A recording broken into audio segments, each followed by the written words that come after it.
नमस्ते साथियों। पिछला लेक्चर बनाए काफ़ी टाइम हो गया था, तो अब हम शुरू करते हैं। एक मैंने वीडियो डाला है जिसमें कि कोशिश की गई थी कि एक कुछ सैंपल जिसमें कि आपको थोड़ा कलर कोडिंग का लग जाए पता कि, तो 5-6 मिनट का वीडियो उसको ज़रूर देख लें आप, थोड़ा-सा आइडिया रहेगा।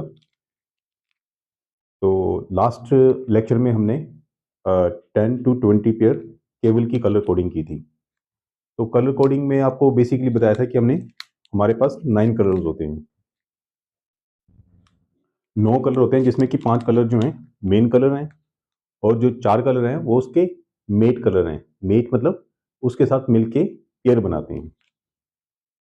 तो 5 और 4 ये जब एक सेट बनता है तो ये इसमें बनते हैं टोटल 20 पेयर।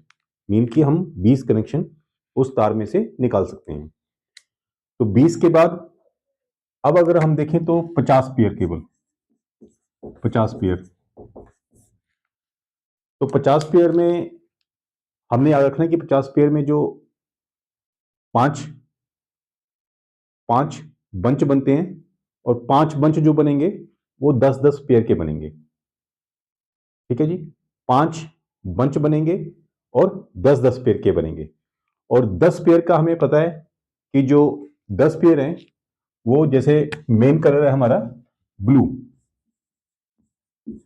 ब्लू, और मेट कलर है हमारा व्हाइट। ब्लू के बाद हमारा है ऑरेंज,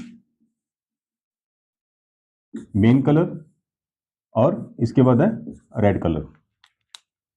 थोड़ा सा देख लें कहीं कोई मिस्टेक ना हो जाए इसमें। White and red. तो इसका मतलब क्या हुआ कि 50 पेयर की जो केबल होगी उसमें 50 पेयर की केबल में ब्लू व्हाइट के 5 हो गए और ऑरेंज रेड के 5 हो गए। ब्लू व्हाइट और ब्लू, ब्लू व्हाइट, फिर blue red, orange red,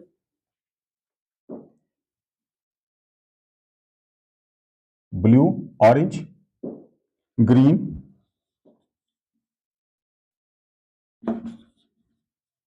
brown, slate या वॉयलेट। 1 2 3 4 5। फिर इसके बाद व्हाइट के साथ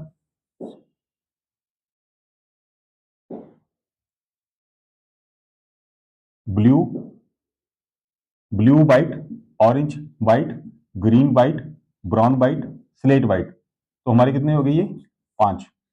जो नेक्स्ट हमारा जो आएगा blue red, orange red, green red, brown red and slate red. तो कितने हो गए ये 5 + 5, जो कि हमने पिछले लेक्चर में सारी कोडिंग किसे कैसे कलर कॉम्बिनेशन बनना वो देखा था हमने। तो आसान से है कि 50 पेयर की केबल में हमें सिर्फ 10-10 पेयर की ही कलर कोडिंग पता होनी चाहिए हमें। अब आ गया 100। तो 100 पेयर में क्या होगा? अब 100 पेयर में जो पेयरिंग होगी हमारी, ये एक बंच जो होगा वो ऐसा नहीं कि 10-10 का किया है। उसमें जो बंचिंग की होती है वो 20-20 की होती है। 20 गुना 5 इक्वल टू 100। तो कहने का मतलब क्या हुआ? एक बंच 20 पेयर का, और कितने होंगे वो 5, और 20, जो 20 पेयर है उसकी जो कलर कोडिंग है ब्लू, व्हाइट, रेड, आगे उसके हिसाब से हम 20 पेयर तक हमने कलर कोडिंग कर ली थी। तो जैसे 200 होते हैं उसकी भी इस तरह से आगे हम फाइंड आउट कर सकते हैं। 800 की, 1000 की, 1800 की। तो हमें बेसिक 100 पेयर तक करना है। एक बेसिक सा कंसेप्ट हमें पता होना चाहिए कि इसकी कोडिंग कैसे होती है, और first pair, second pair, third pair हम कैसे आइडेंटिफाई करेंगे। तो इसमें 50 पेयर तो देख लिया हमने, 50 पेयर। तो 50 पेयर में 10 पेयर का ही है, 10 पेयर का ही है, 10 का ही है, 10 का ही है, 1 2 3 4 5। तो इसको भी आइडेंटिफाई करना होगा। एक मोटी केबल में से 5 बंच, 5 बंच या गुच्छे, तो उनको आइडेंटिफाई करने के लिए एक अलग से उसमें समझो धागा या प्लास्टिक की एक उसमें जो पेयर होता है 10 का पेयर, उसको भी आगे लिपेट दिया होता है, और उस धागे से या उस प्लास्टिक का जो भी थ्रेड टाइप होगा उससे जो लपेटा गया है उसका भी आगे कलर होगा। तो उसका कलर के लिए क्या करते हैं, उसको सबसे पहले तो उसको बोलते हैं बाइंडर। याद रखना आपने, बाइंडर। अब बाइंडर आइडेंटिफाई करेगा तो पहला 10 पेयर मीन पहला पेयर किसका है, तो बाइंडर क्या होगा, उसमें जो बाइंडर होगा वो ब्लू होगा। फिर क्या होगी, ऑरेंज जो बाइंडर है। फिर उसके बाद ग्रीन, फिर ब्राउन, फिर स्लेट। अब आपको थोड़ा सा समझ आना चाहिए, 50 पेयर है, उसमें 50 पेयर की केबल में पांच पांच बंचेज होंगे, और उन बंचेज में से पहला कौन सा है, दूसरा कौन सा है, तो उसको आइडेंटिफाई करने के लिए एक बाइंडर इस्तेमाल किया जाता है, जो कि इसके साथ इस तरह से लपेटा होता है या उसके बीच में होता है। तो उसको आइडेंटिफाई करने के लिए, तो जिस बाइंडर का कलर ब्लू होगा वो पहला बंच 10 पेयर का होगा। उसके बाद जो दूसरे में जो बाइंडर होगा जो ऑरेंज कलर होगा, तो उसको निकालेंगे, वो 11 से 20 वाला कंबिनेशन होगा। ग्रीन वाला देखेंगे तो वो 21 टू 30 तक होगा, 31 टू 40 वाला स्लेट, 41 टू 50 वाला। तो इस तरह से हमने इसको याद करना है, ठीक है। तो अभी जैसे कुछ क्वेश्चन मैंने यहाँ पे पहले से लिखे हुए हैं, थोड़ा सा इसको देख लेते हैं। प्रीवियस ईयर क्वेश्चंस भी हैं और कुछ कुछ थोड़ा सा न्यूमेरिकल होते रहे तो हमें कॉन्फिडेंस बन जाएगा कि हम जो कर रहे हैं वो थोड़ा परफेक्ट तरीके से हो रहा है। तो लिखा है which main colour is not found in the cable.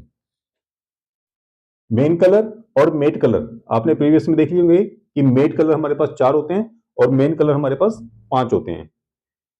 तो बोल रहे हैं कि which main colour is not found in the cable, इसमें से कौन सा मेन कलर नहीं होता है, नहीं होता है बोला है। देखो ब्लू है, ब्लू हमने देख लिया कि ब्लू तो है ही हमारे पास, ये देखिए ब्लू। ऑरेंज, ऑरेंज भी है। पर्पल, देखिए पर्पल नहीं है इसमें। ऑरेंज, ग्रीन, ब्राउन, स्लेट, और ये ग्रीन, ग्रीन भी है। तो इसमें से कौन सा कलर नहीं है, इस तरह का क्वेश्चन कलर कोडिंग में आ सकता है कि जी मेन कलर में ये कलर नहीं है, तो ये कौन सा कलर नहीं है, पर्पल कलर जो है वो नहीं है, पर्पल कलर नहीं है, तो इसका आंसर आ गया पर्पल कलर। अब which is the mate colour not found in the cable. अब मेट कलर के बारे में पूछा है, तो मेट कलर में क्या था हमारे पास, सबसे पहले व्हाइट, फिर रेड, फिर ब्लैक, और उसके बाद येलो। पहला कलर, दूसरा, तीसरा और चौथा। मेन कलर में पहला ब्लू, दूसरा ऑरेंज, तीसरा ग्रीन, चौथा ब्राउन, पांचवा स्लेट। तो बोले कि मेन कलर ये मेट कलर जो कि कॉम्बिनेशन बनके पेयरिंग बनाते हैं। तो मेट कलर में व्हाइट है, रेड है, ब्लैक है, येलो है। तो इसमें बोला है which is the mate colour not found in the cable. Mate colour जिसमें कि नहीं है, रेड, रेड है, ब्राउन, ब्राउन देखो, ब्लैक, ब्लैक है, येलो है। तो जो ब्राउन है वो एज अ मेट कलर नहीं होता है, याद रखना है। क्वेश्चन में हमने जब हमने अटेम्प्ट करना क्वेश्चन इस तरह का, तो हमने देखना है कि क्या पूछा है या नहीं है, तो वो जरूर ध्यान देना है, नहीं तो कई बार क्वेश्चन गलत हो जाता और होता इजी है। Cable pair can be identified by, cable pair को कैसे हम उसको आइडेंटिफाई कर सकते हैं, कैसे हम उसको अलग देख सकते हैं कि ये वाला जो है पेयर है। तो cable pair can be identified by pair mapping. Pair mapping अभी हमने कहीं तक नहीं पढ़ी। कलर कोडिंग, हाँ कलर कोडिंग लग रहा है कि पढ़ी है हमने, कि किसी पेयर को हमने देखना हो तो कैसे कर सकते हैं, कलर कोडिंग कर सकते हैं, देख सकते हैं। मल्टीमीटर, मल्टीमीटर का तो उसका दूर दूर तक कोई ऐसा नहीं है कि वो आइडेंटिफाई कर देगा ये कौन सी केबल है। तो उसका जो आंसर है वो है colour coding. Colour coding, colour coding से हम इसकी आइडेंटिफिकेशन करते हैं पेयर्स की। ठीक है, पिछले क्वेश्चन पेपर में क्वेश्चन आया था, विच of the following colour cable is not present in 5 pair underground cable along with pair. Which of the following colour cable is not present in 5 pair underground cable along with pair. कि 5 pair की जो underground cable है उसमें ये वाला जो colour है वो नहीं होता है। 5 केबल, 5 पेयर बोल दिया तो हमने पिक्चर बनानी कि 5 पेयर में क्या होगा, जो मेन कलर होगा वो होगा ब्लू, और जो मेट कलर होगा वो होगा व्हाइट। तो ब्लू के साथ व्हाइट, ऑरेंज के साथ व्हाइट, ग्रीन के साथ व्हाइट, ब्राउन के साथ व्हाइट, स्लेट के साथ व्हाइट, तभी वो 5 पेयर बनेंगे ना। तो 5 पेयर बनेंगे तो 5 पेयर के लिए कौन सा कलर नहीं होगा, ब्लू होगा उसमें, ऑरेंज भी होगा, लेकिन ब्लैक, ब्लैक देखिए, ब्लू होगा, ऑरेंज होगा, ग्रीन होगा, ब्राउन होगा, स्लेट होगा, ब्लू भी हो गया, ऑरेंज भी हो गया, ग्रीन भी हो गया, लेकिन ब्लैक, ब्लैक कहीं पे नहीं होगा, ना मेन कलर में होगा ना मेट कलर में, क्योंकि 5 पेयर की केबल जो बनती है वो blue white, orange white, green white, brown white और स्लेट व्हाइट के साथ बनती है। तो इसका जो ऑप्शन होगा कि जो कलर ये 5 पेयर केबल नहीं है वो है ब्लैक। ब्लैक 5 पेयर की केबल में नहीं होता है। दूसरा, एक लेक्चर, पिछले लेक्चर में मैंने एक एमडीएफ को बोला था multi distribution frame, multi distribution frame, but multi distribution frame नहीं याद करना आपने, आपने करना मेन डिस्ट्रीब्यूशन फ्रेम, इसको याद करना। एमडीएफ का मतलब होता है मेन डिस्ट्रीब्यूशन फ्रेम, और एक डीपी होता है डिस्ट्रीब्यूशन पैनल, जो कि सीधा खंबे से हमारे घर की तरफ आते हैं। डीपी और एमडीएफ हमें पता होना चाहिए। एमडीएफ जो होता है वो हमारा एक्सचेंज के अंदर होता है, जो हमारा स्विच होता है वहां से केबल आती हैं, वो एमडीएफ के एक तरफ लग जाती हैं, मतलब कि एक्सचेंज के अंदर की वो पार्ट है। और एमडीएफ जो है वो एक टर्मिनेटिंग पॉइंट है। एक्सचेंज जो मेन हमारे एक्सचेंज है स्विच है, ठीक है, जैसे ओसीबी है, वहां से स्विचिंग उसकी आई और एमडीएफ में हमने लगा दी। अब एमडीएफ का जो दूसरा पार्ट है वो तार कहां जाएगी, बाहर जाएगी, घर, किसी के घर जाएगी, या बाहर रोड पे जो दबी होती है उसके साथ अटैच होगी, तो वो दूसरा पार्ट आ गया। तो मेन होता है कि जो मेन डिस्ट्रीब्यूशन फ्रेम है वो एक्सचेंज के अंदर ही होता है, जो कि कनेक्ट करता है बाहर की केबल को और ऐसी केबल्स या ऐसी वायरिंग जो हमारी एक्सचेंज के साथ कनेक्टेड है, क्योंकि उसी के थ्रू आगे जाके हमारी कॉल टर्मिनेट होती है। तो ये हमने थोड़ा सा इसको याद कर लेना है। तो थोड़ा सा इसको रिमूव करते हैं, मिटाते हैं।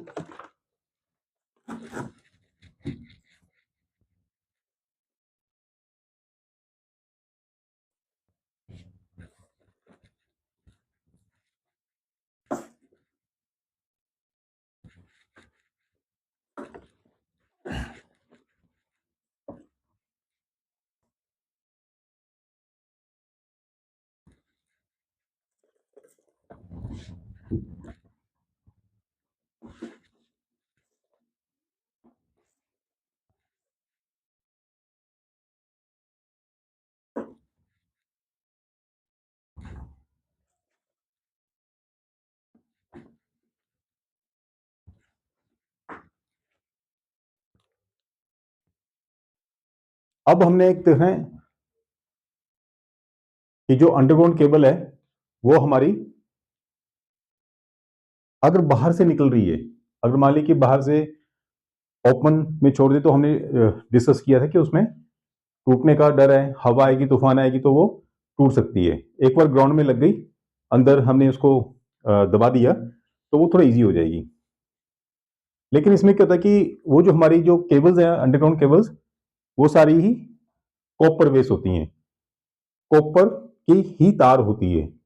तो कॉपर की तार की क्या प्रॉब्लम है कि कोई अगर उसमें बिजली का कोई करंट उसमें आ जाता है, कोई फेज आ जाता है, कोई कहीं से लीकेज आ जाती है, तो वो या तो शॉर्ट हो जाएगी, आपस में जुड़ जाएगी, मेल्ट हो जाएगी, किसी तरह से कोई दिक्कत होगी, पूरी की पूरी केबल वो खराब हो जाएगी। अब इसको अवॉइड करने के लिए, जैसे हम अर्थिंग सुना है आपने कि उस केबल को किस तरीके से हम अर्थ कर देते हैं, आपने ये देखना है कि अर्थिंग होती है उसकी, ताकि अगर कोई ऐसी वोल्टेज उसमें आ जाए, ऐसा कोई इलेक्ट्रिकल उसमें कोई कंपोनेंट आ जाए, तो वो उसको अर्थ कर देगी और उस पर कोई फर्क नहीं पड़ेगा। एक कंडीशन आती है जबकि आसमानी बिजली गिरती है, बाहर की जो भी चीज उसकी चपेट में आ जाती है वो उसको डैमेज कर देती है। तो अगर अब बाहर हमारी केबल होगी, तो इतनी मोटी केबल जो है वो किससे बनी है? कॉपर से बनी है। जब कॉपर से बनी है तो वो एकदम से वो उसको जब उसके ऊपर लाइटिंग पड़ेगी, आसमानी बिजली गिरेगी, तो वो सारी ही डैमेज हो जाएगी। और अगर अर्थ में होगी तो उसकी जरूरत नहीं पड़ेगी। फिर भी क्या होता है कि जो हमारी एक्सचेंजेस होती हैं वो तो हमारी ओपन में ही है, धरती के ऊपर ही है, वो तो नीचे नहीं है। तो कई बार क्या होता है कि हमारे एक्सचेंजेस के ऊपर भी बिजली गिरती है। अब बिजली गिरेगी तो मेन डिस्ट्रीब्यूशन फ्रेम है, मान लिया कि वो इफेक्टेड हो गया, उसमें कुछ हायर वोल्टेज आ गई या कुछ ऐसा स्पाइक आ गया। जैसे ही बिजली किसी चीज पे गिरती है तो उसका मतलब होता है कि वो हाई वोल्टेज उसके ऊपर डिस्चार्ज हो रही है। तो जैसे वो जाएगी तो पूरी की पूरी लाइन को आगे जाएगी, कस्टमर के घर तक जाएगी, फोन डैमेज हो सकता है उसमें। तो उसको बचाने के लिए एक कंसेप्ट आता है हमारे पास, जो कि पेपर में आ सकता है।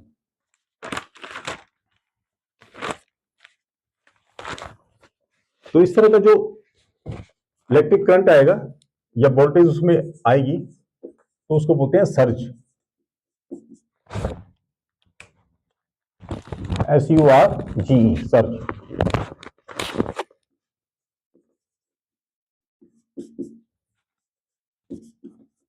तो सर्ज क्या है? A surge is a sudden short duration rise in voltage comes from lightning strike और स्विचिंग ऑपरेशंस। क्या ये सडन वोल्टेज है, सडन वोल्टेज स्पाइक, और एक माइक्रो सेकंड के लिए एक वोल्टेज उसमें फ्लो कर गई, और जैसे वो फ्लो करेगी तो वो क्या करेगी?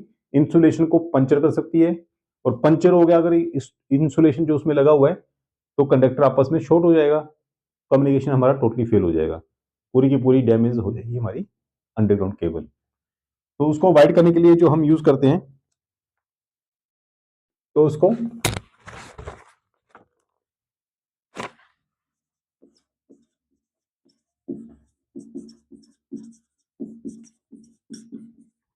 सर्ज अरेस्टर, सर्ज अरेस्टर एक ऐसा डिवाइस है जो कि, जैसे अरेस्टर आपने देखा होगा, लाइटनिंग अरेस्टर, छत के ऊपर ऐसे बिल्कुल ऐसे तीर तीर की तरह लगा होता है, बिल्कुल तीखा होता है। तो जब भी क्या होता है कि वहां से अगर कोई उस बिल्डिंग पे इलेक्ट्रिसिटी बिजली पड़ गिरनी हो, तो जैसे वो हैवी वोल्टेज आएगी तो वो इस पॉइंट पे जाके, क्योंकि सबसे पहले वो क्या देखती है बिजली, हमेशा कंडक्टिंग पाथ को देखती है।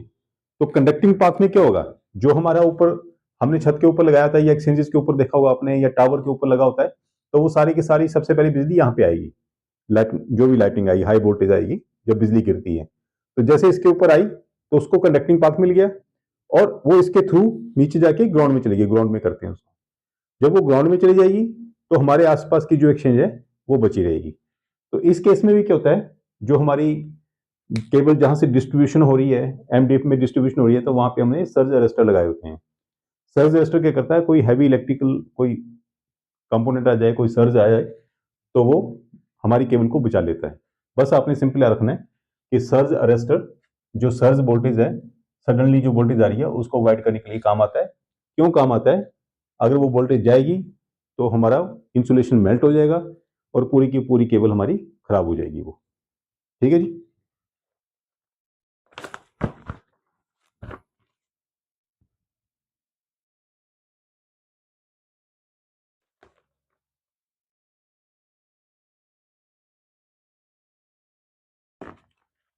एक क्वेश्चन है,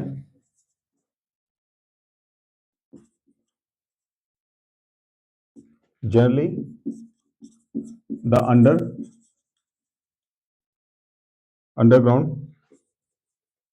cable is not available। A option इसका 50, बी ऑप्शन 100, सी 150, डी 200। ये आपका प्रीवियस ईयर क्वेश्चन है, पी वाई क्यू।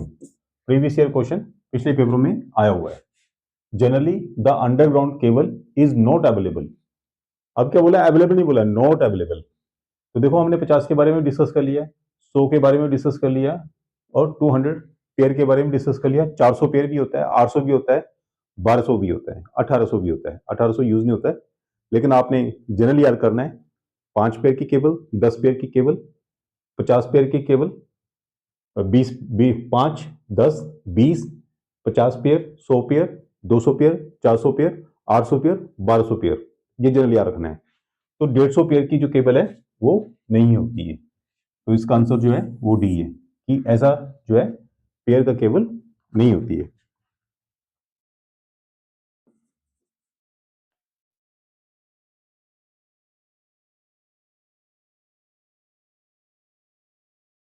एक क्वेश्चन है, in context relation of underground cable, underground cable the railway track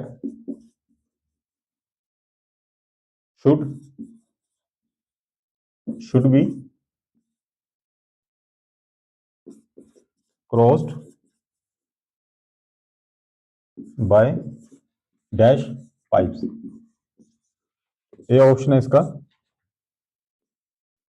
GI, B option है plastic, C है cast iron और D है steel. In context of the underground cable the railway track should be crossed by, mean हमारी जो cable जा रही है वो केबल उसको ले जाते हुए कहीं बीच में रेलवे ट्रैक आ जाता है। तो रेलवे ट्रैक को कैसे क्रॉस करेंगे, क्योंकि रेलवे ट्रैक की खास बात होती है कि वो बहुत हैवी, रेलवे ट्रैक जो वो हैवी, बहुत हैवी उसमें लोड होता है। तो अब प्लास्टिक की तो उसमें लगेगी नहीं, प्लास्टिक की लगे तो कभी भी लोड पड़ेगा वो डैमेज हो जाएगी। कास्ट आयरन की जो पाइप होती है वो ऑलमोस्ट कास्ट आयरन होता है, थोड़ा सा जर्क लगे तो वो टूट जाता है, और धीरे से उसको प्रेस करके रखें, ऐसे करके रखें तो वो नहीं टूटता है। उसकी मतलब इलास्टिक प्रॉपर्टी कम होती है, बट एक ही मैकेनिकल स्ट्रेंथ बहुत ज्यादा होती है। लेकिन जैसे झटका लगेगा तो आयरन जो होता है, जो अपना कास्ट आयरन है वो टूट जाता है। तो ये भी नहीं है। स्टील, स्टील क्यों लगाते हैं, तो जनरली जो हमने देखा है नलके में, नलके वगैरह जो होते हैं, हमारे नल वगैरह होते हैं उसमें सफेद जी होती है, तो हम बोलते हैं कि जीआई पाइप ले आओ। जो अभी तो प्लास्टिक का चल पड़ा है, लेकिन जीआई पाइप स्टील की होती है, आयरन की होती है, उसमें गैल्वेनाइज किया होता है उसको, उसके ऊपर एक लेयर लगाई होती है जो कि जंग वगैरह से बचा के रखती है। तो उसमें क्या होता है कि हमारी कम कॉस्ट में काम चल जाएगा। और स्टील का लगाएंगे तो बहुत कॉस्टली पड़ेगा वो। ठीक है, तो जीआई पाइप वो बोलते हैं। तो जीआई का मतलब हमें वैसे पता होना चाहिए, गैल्वेनाइज,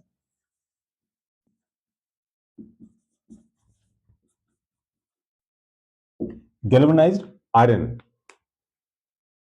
एक ऐसा आयरन मटेरियल, लोहे का मटेरियल जिसको गैल्वेनाइज मतलब एक स्पेशल मेटल से उसको हम उस पर लेयर लगा देते हैं, उसको डुबो देते हैं। जब डुबो देंगे तो अंदर बाहर दोनों की तरफ से उसके ऊपर लेयर लग जाएगी। जब लेयर लग जाएगी तो लेयर लगने का मतलब क्या हुआ कि उसमें कोई भी जंग या उसके ऊपर कोई पानी का जो असर है वो नहीं होगा। ठीक है, तो आगे हम इसको मिटाते हैं।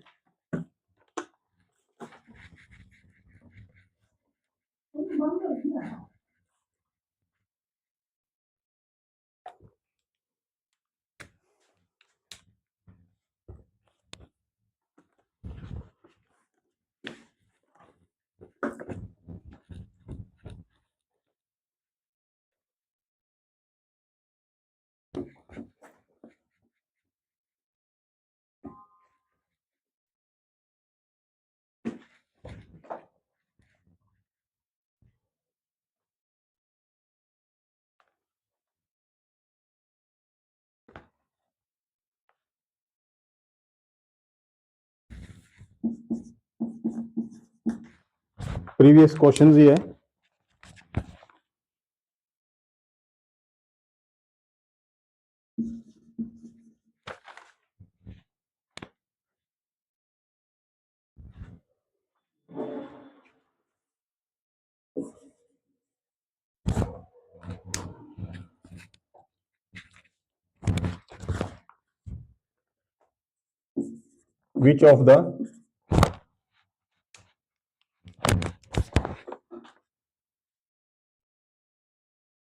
Which of the following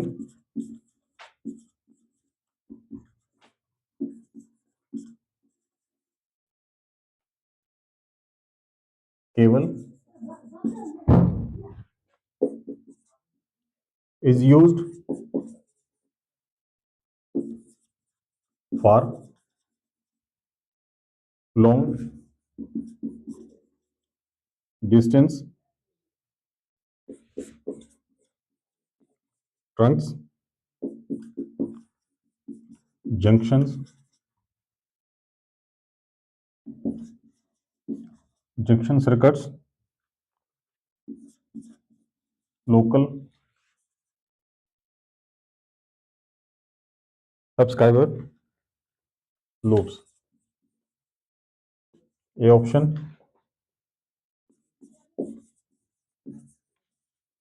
copper cable, B option optical fiber cable, C option coaxial cable, D option switch board cable.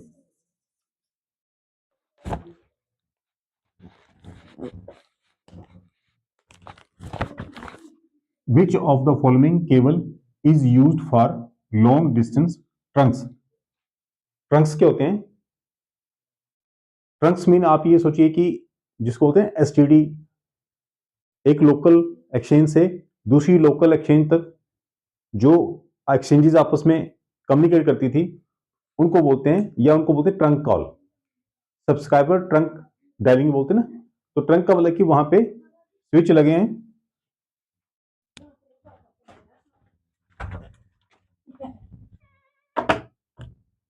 उसे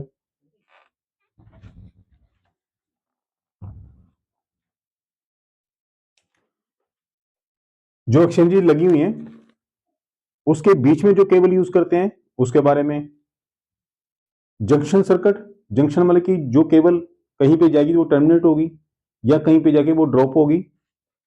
local subscriber loops, local subscriber loops मतलब कि हमारी एक एक्सचेंज ये है, दूसरी एक्सचेंज ये है, तीसरी एक्सचेंज ये है, चौथी एक्सचेंज ये है। तो ये जो एक एक्सचेंज ये है, एक एक्सचेंज ये है, तो ये आपस में दो तरीके से जुड़ी होती है। मान ले कि इस केबल में कट लगता है, ये कट गई, ये कट गई। जब ये कट गई तो हमने लूपिंग इस तरीके से की होती है कि अभी भी ये आपस में कनेक्टेड है। देखो ये कनेक्टेड है, कनेक्टेड है, कनेक्टेड है, और ये ब्रेक होगी तो तब भी हमारी एक्सचेंज जो है चलती रहेंगी, सारी की सारी। एक कट लग जाता है तो इसको बोलते हैं लूप, कि जो हमारे एक्सचेंजेस जो हैं वो लूप में बना के रखी हैं। हाँ, ये तब काम नहीं करेगी जब ये वाला कट जाएगा। तो कौन सी काम नहीं करेंगी? सिर्फ यही काम नहीं करेगी। ये फिर भी आपस में जुड़ी हैं, एक कट और लग गया तो ये आपस में नहीं जुड़ेंगी, तो फिर हमारी ये एक्सचेंज और ये एक्सचेंज काम करेगी, आपस में इनकी कॉलिंग जाएगी। तो लूपिंग का मतलब है कि हमने इस हिसाब से होता है कि अगर यहां से ट्रैफिक जा रहा है, यहां पे ब्रेक लग जाए तो यहां से वापस आके यहां से यहां तक पहुंच जाएगा, तो उसको लूपिंग बोलते थे। हमारा जो जितना भी ट्रांसमिशन सिस्टम है वो लूपिंग में होता है। एक गोला है या बीच में कट हो गया तो वो दूसरी तरफ से उसको कवर कर देगा, और कई बार 2 या 3 से जगह से कट जाए तो फिर हमारा सिस्टम डाउन हो जाता है। ये रेयरली होता है, बस एक ट्रैफिक बढ़ जाती है। मान लीजिए कि वो रूट है, उसकी एक लिमिटेड बैंडविड्थ है, तो उसमें क्या हो गया, कई बार बोलते हैं कि जी ब्रॉडबैंड की स्पीड जो है कम हो गई है, तो स्पीड की कम इसलिए हो जाएगी क्योंकि उसमें कैपेसिटी से ज़्यादा उसमें डाटा फ्लो कर रहा है। लेकिन जब सारा कुछ सर्कल से ठीक होगा तो हमारी स्पीड जो है वो बिल्कुल बढ़िया मिलेगी, हमें बैंडविड्थ उसमें ज़्यादा मिलेगी। तो ये थोड़ा सा कंफ्यूजिंग सा बोला हुआ इसने कि जी which of the following cable is used for long distance. जब भी लॉन्ग डिस्टेंस आ गया और वहां पे ऑप्टिकल फाइबर का है, ऑप्टिकल फाइबर का ऑप्शन है, तो वहीं पे आपने टिक लगानी है कि लॉन्ग डिस्टेंस में। अब जो हमारी जो अंडरग्राउंड केबल है वो कुछ डिस्टेंस के बाद हमें टेलीफोन एक्सचेंज वहां पे लगानी पड़ती थी, ताकि वहां से एक रीजनरेटर, उसको रीजनरेटर बोलते थे समझो, या मोटा मोटा बोलते कि एक एक्सचेंज थी, उसको फिर वो एम्पलीफाई करके नेक्स्ट फिर आगे जाता था वो। फिर उसके बाद ऑप्टिकल आई, तो फिर जो मेन मेन हमारी जो लाइन थी लंबी लंबी, उसमें हमने ऑप्टिकल फाइबर का इस्तेमाल किया। तो जब भी आएगा लॉन्ग डिस्टेंस, तो ज्यादा इसमें कंफ्यूज नहीं होना। लॉन्ग डिस्टेंस में ऑप्टिकल फाइबर अगर वहां पे आएगा तो वो आपने टिक लगा देना है कि ऑप्टिकल फाइबर जो है वो लॉन्ग डिस्टेंस के लिए एक्सचेंज के बीच में, लोकल सर्किट के बीच में हमारी ऑप्टिकल फाइबर ही यूज होती है। ठीक है, तो इतना अभी आप याद रखो, धीरे धीरे हम आगे बढ़ेंगे।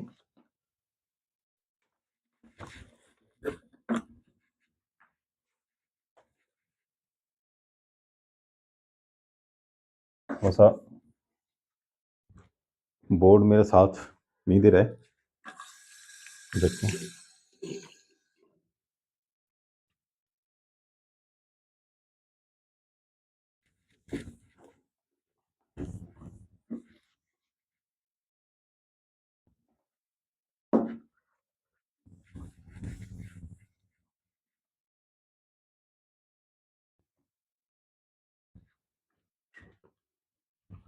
तो सब वीडियो आप आगे कर लें, टाइम वेस्ट होगा नहीं तो।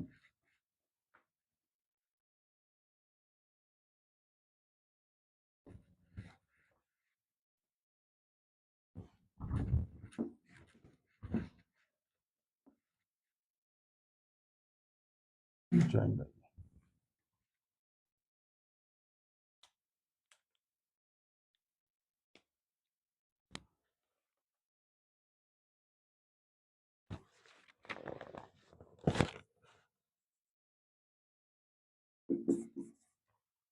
which of the following which of the following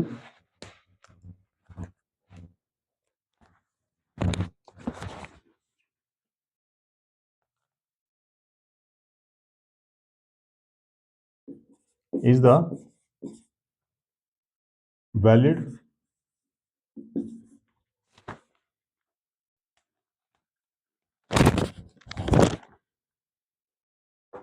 gauge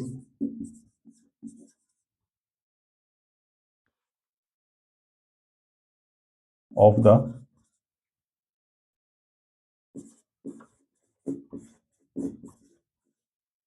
the conductor,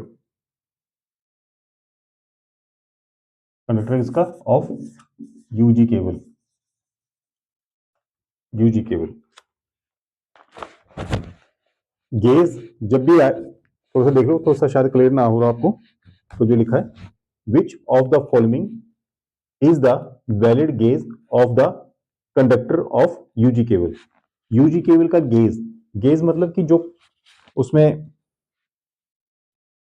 जो तार जा रही है, जो कॉपर वायर जा रही है, उसकी मोटाई कितनी होती है जनरली, जो यूज होती है हमारे बीएसएनएल में। तो इसका ऑप्शन दिया हुआ है ए 0.33 mm, बी ऑप्शन दिया हुआ है 0.43 mm, सी ऑप्शन दिया हुआ है 0.53 mm, डी ऑप्शन दिया हुआ है 0.63 mm।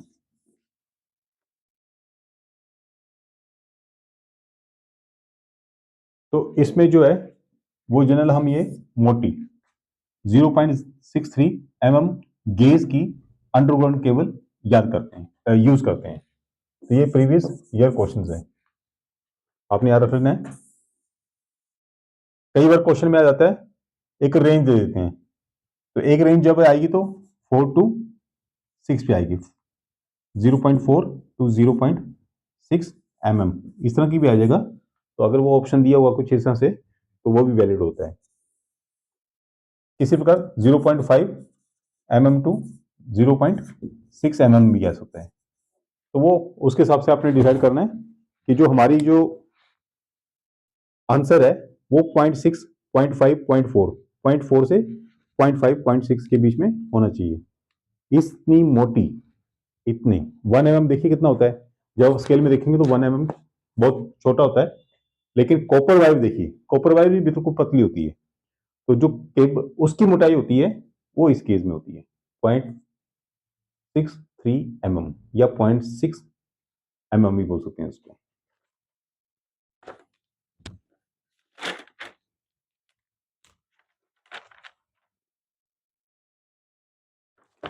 फिर एक क्वेश्चन है, ये भी प्रीवियस ईयर क्वेश्चंस में आया हुआ है, पहले क्वेश्चंस में आप पेपर में आया हुआ है। Which of the following underground cable has lowest loss? ऐसी अंडरग्राउंड केबल जिसमें कि सबसे कम लॉस होता है। तो जब भी इस तरह का आएगा तो ऑप्टिकल फाइबर ही है अब तक की केबल जिसमें बिल्कुल लॉस ना के बराबर है। शीशा होता है, उसमें हमने डाटा जो है लाइट के हिसाब से भेज दिया, एक एज ए बीम फेंक दिया, वो टकरा टकरा के चलता रहता है। लेकिन फिर भी क्या होता है, जो ऑप्टिकल फाइबर है जो हम नेटवर्क यूज करते हैं वो 80 से 120 किलोमीटर के बीच में हमें कोई ना कोई रीजनरेटर सिस्टम लगाना पड़ता है, अच्छी ट्रांसमिशन के लिए, अच्छी स्पीड के लिए, अच्छा डाटा के लिए। तो जनरली ये एक स्टैंडर्ड फॉर्म होता है इसका। तो अंडरग्राउंड केबल में कलरिंग होगी हमारी, थोड़ा सा उसमें लाइटनिंग जो है, लाइटनिंग जो अर्थिंग है उसमें की जाती है, और उसके प्रिकॉशंस कैसे की जाती हैं उसको, तो एक जनरल सा एक आइडिया ही है इसमें। इसी से रिलेटेड क्वेश्चन आएंगे कुछ, अगर इसमें कोई टॉपिक बचा होगा थोड़ा सा पिछले क्वेश्चन के हिसाब से तो यही है, इसमें क्वेश्चन बनते हैं, तो हमने इसको कर लेना है। मुझे पूरी उम्मीद है कि आप इन वीडियोस को देख के कोई ना कोई एडवांटेज इसका आपको मिल रहा होगा, आपने करने हैं। आगे जो टॉपिक है, नेक्स्ट टॉपिक हम शुरू करेंगे सी डॉट का, जो हमारी एक्सचेंज है वो एक्सचेंज हमारी बंद हो चुकी है। लेकिन सी डॉट जो लोकल होती थी, जो रूरल में होती थी, अर्बन में होती थी, तीन तरह की एक्सचेंजेस हैं। 500 कनेक्शन वाली भी है, 1000 कनेक्शन, 1200 कनेक्शन वाली भी है। तो हम नेक्स्ट टॉपिक में इसको लर्न करेंगे, देखेंगे इसमें कितने क्वेश्चन बनते हैं, किस तरह से होता है।